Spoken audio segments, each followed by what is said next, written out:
नमस्कार, आप देख रहे हैं नेक्स्ट टाइम न्यूज। जिस तरह दिल्ली में लगातार इस बात को लेकर चर्चा आम थी कि मुख्यमंत्री कौन बनेगा, किसके सर पे यहाँ का जो सीएम पद का सेहरा है वो सजता हुआ नजर आएगा, लेकिन अब जो खबर निकल के सामने आई है उसने हर किसी को हैरान कर दिया है, क्योंकि यहाँ पर रेखा गुप्ता को मुख्यमंत्री का एक तरीके से पद जो है वो बीजेपी ने सौंप दिया है। मुख्यमंत्री एक तरीके से बीजेपी ने रेखा गुप्ता के नाम पे मोहर लगा दिया है।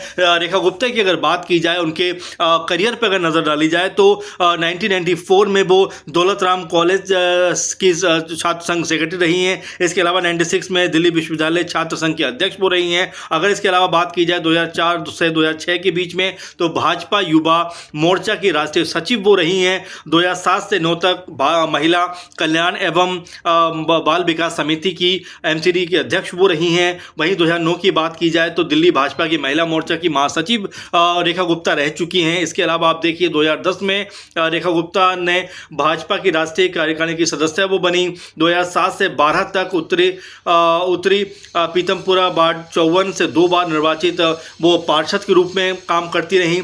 फिर वहीं अगर 2015-20 को देखें तो आपकी वंदना कुमारी से विधानसभा चुनाव में वो हारी थी और 2025 में आपकी वंदना कुमारी को उन्होंने 29,595 वोटों से हरा दिया।